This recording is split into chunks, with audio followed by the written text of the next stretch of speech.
94 Rocks The Dark. It is that time again. It's time to get to know a band. We play here on The Dark. And tonight I am joined with the lead singer of the band Rain City Drive, that being Matt McAndrew. And Matt, first of all, thanks so much for joining me tonight. How you doing?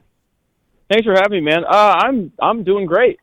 Hey, let's talk about, before we get into the band Rain City Drive, I want to talk a little bit about you and your music background. I guess, what got you involved in music to start with? Oh, man, I had a couple friends growing up. This was before, YouTube was what it is and everything. So you'd have a neighbor that had a guitar or something that would show you some chords. So I kind of started out playing guitar. There was a Modest Mouse record called The Moon in Antarctica that I just loved, and that's what made me want to be a musician when I was like 14 or something. Very cool. Kind of started like that, yeah. That's awesome. And obviously your career has really taken off, but you had an opportunity. Not many people get this opportunity, but you had to be opportunity to be on a show that's on TV called The Voice. Talk about that, and obviously you did very well on that show. Yeah, thanks, man. I mean, it was totally life-changing for me. I just graduated college. I've been working at Trader Joe's in Philly when I did the blind audition, and that whole experience, was really my first big break and allowed me to move to LA. And I opened for Maroon 5 and did all this crazy stuff. So that was huge for me. I don't know if certainly my life wouldn't be the same if I didn't do that. So it's awesome. I gotta ask, do you get a chance to still talk to Adam every once in a while? Every once in a while, man. But yeah, he's a little busy, right? Just like you. Yeah. Well, for sure. Let's talk about this, because obviously guys and gals on The Voice, and we've had some Minnesotans and that too that have been a part of that. On the rock side, rock doesn't always get that much love on there. It gets a little bit, but not a lot. But I guess, what kind of gravitated you to move towards the rock side and be in this band, Rain City Drive?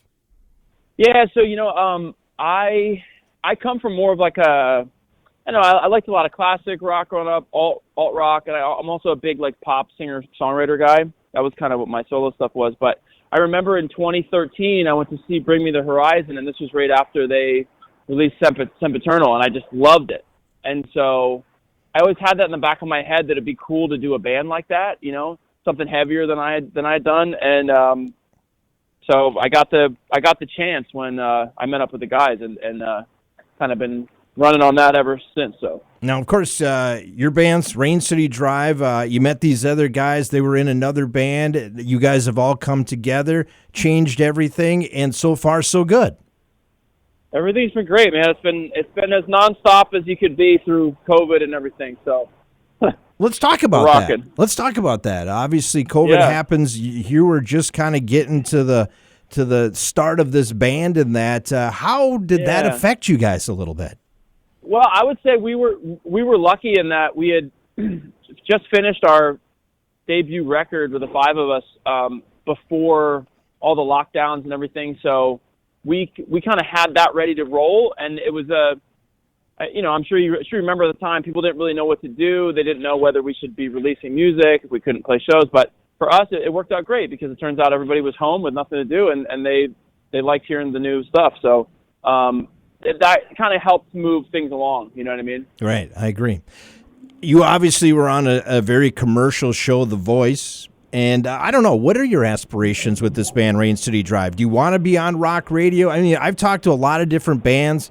A lot of bands, they don't care necessarily if they're on rock radio. They just want to be in front of fans and make, new friends and that. I guess, where do you stand on this? And where I guess, are you looking to get to? What is kind of the next level for this band and where you want to be? I mean, I think the goal for everybody is really just to be doing what we're doing, making a living doing music, but that's like the baseline. For me, I just want us to be all we can be and like live up to our potential, right? So I think with the sound we have and with the drive and the passion we have, I think we are a band that can and should be on rock radio and getting in front of larger crowds and opening for bigger bands and stuff. So that's where my head's at for sure, We're talking with the lead singer of the band, Rain City Drive, that being Matt McAndrew. And let's go back to 2022. You released a song, at least to rock radio, called Blood Runs Cold. Did very well here in our Rock in the Dark Music Bowl. In fact, actually won it. Tell us about that song a little bit and the makeup of it.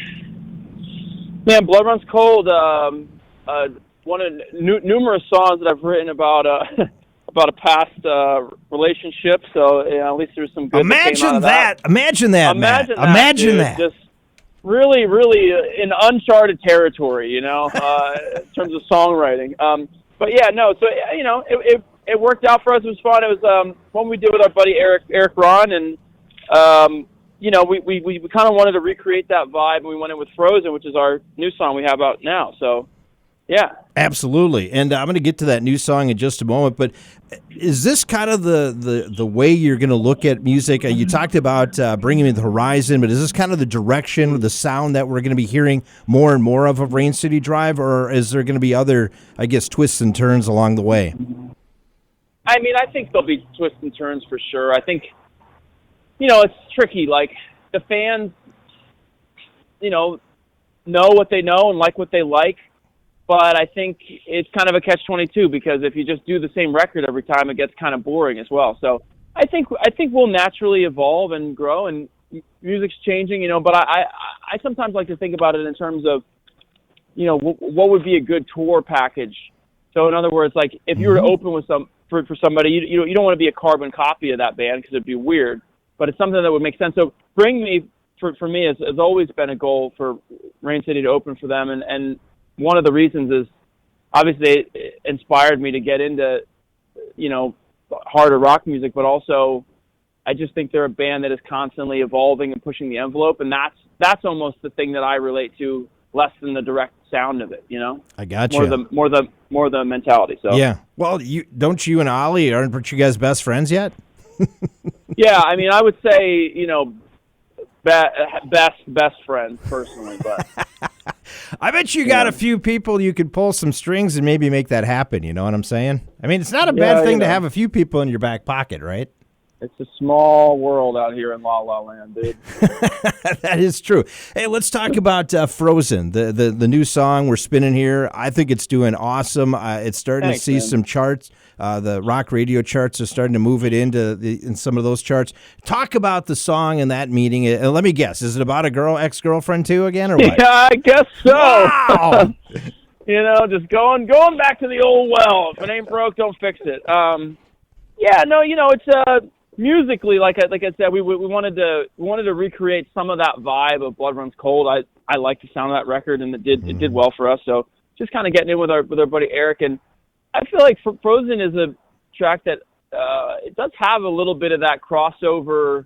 We get into those verses, it feels a little 80s, it feels a little mainstream, which is cool because we didn't shoot for that. So I like it. I'm glad to hear it's doing well, and there you go. Yeah, and I'm going to ask you this question. I've talked to Ronnie Radke, I've talked to other guys and that, and I'm curious about, do you like albums or do you like just releasing singles? Now, Ronnie kind of likes just releasing singles. He sure does. Yeah, he does, and it's done very well for him. But I guess what kind of school, are you old school, more albums, or are you just, hey, he's kind of basically saying, the listener basically doesn't have the attention span for an album anymore. That's why he does singles. What's your philosophy on the whole thing? I mean, I think his template to me seems to be, like just releasing singles and putting all the budget and the marketing that you would behind a whole project into one thing and just making it bigger than everybody else's songs, which is great, and of course has worked. I mean, I totally hear that approach. I think there's a little room for, especially in rock, people do seem to like albums still, which is great. I mean, if you can take advantage of that, do it. My whole thing is I just want to put out music a little more rapidly than maybe other people. I think, so for me, the answer is to put out longer albums, meaning like, if you did let's say a 20-track record, right? Mm-hmm. You could roll out 10 singles and then not be punished for, when now the album comes out, we've already heard all these songs. Right. There's still a whole new fresh album to hear. So I'm kind of trying to outwork the competition a little bit. And you know what? It's really nothing new. Like the Beatles were doing two LPs a year, Right. New single every 3 months when they were first started, and you look at Dylan and all those guys, but back in the day used to be working at that pace. Yep. So I think that would be great. Gotcha. I mean, I could see that side. As a programmer side, and I've mentioned this to other artists before too, is sometimes I like to have that album, like for instance, Frozen. I've had it since September, and I like to have it for 4 or 5 months to work it. Where all of a sudden you're throwing out another song, then it's like, oh, I really like that. Do I put the new song in that? I mean, it's one thing if you're a big band like a Metallica or something, you can just do that. When you're an up and coming, it's a little challenging sometimes because you want to build that brand. I don't know. That's I know, just you my want to take. build a focus. Yeah. No, and that's I appreciate hearing it, and that's the feedback I get from the label as well. Like we already had a song ready to go. Hopefully you guys will hear it. But they're like, Frozen's doing pretty well. We should keep working on it. I'm like, all right. So, which is it's a good problem to have. But yeah, I think when you get into the label, you can really kind of world build a little bit. And there's always going to be songs that aren't singles, but that are maybe still a favorite and add something to the greater vision. So. All right, expounding on that album, are you working on an album? What's going on with that? I Yeah, guess? we got a bunch of stuff going so far, and it'll be hopefully coming out like in the summer-ish. It really just depends on where the tours line up. Yeah, yeah. And the next question, touring. Yeah, we'll talk about that. Do you have anything lined up yet, or that you can mention for 2024 or not?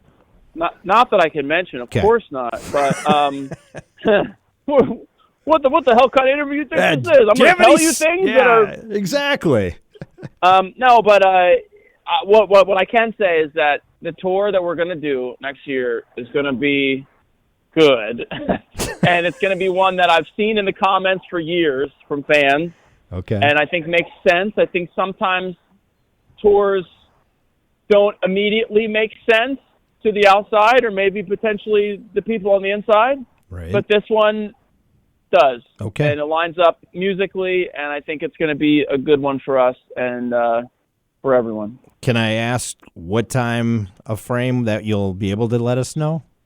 This tour that I'm referencing, I think, is spring. Okay. And then I know this is another thing that's crazy. This is the longest I've been off since I started rocking with this band. So, I'm going crazy. But we're gonna spend a lot of time doing this record, and it's gonna be great. We're going with Daniel Bronstein. I can tell you about that. Of Spirit Box and Day Seeker fame. So that's been great. We'll be back in with him in February. We already did a couple songs with him that turned out great. So look out for those at the beginning of the year. Love Courtney, love Rory, love all the. Oh yeah, I love them. Yeah, of course. They're great. Yeah, man. Hey, I know we got to get going here, so before I do that, I guess I got to ask: is there anything you want to chat about to your listeners out there that you would like to say to them? I guess anything out there.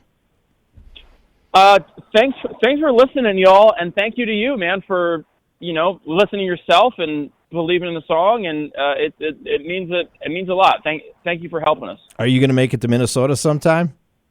Of course, yeah. I feel like we've been going there on tour, so hopefully on this next mystery tour that I've glossed over, we'll be over there. I was trying to get you to say, "Hey, we're coming," but yeah, actually, we'll be there. Wait a minute. Oh, Matt, thanks so much for joining me. I love the new song. We're going to spin it right now. You okay with that? Thank you, of course. Once again, that's the lead singer of Rain City Drive. That is Matt McAndrew. Their latest song is called Frozen. It's on the dark. It's 94 Rocks.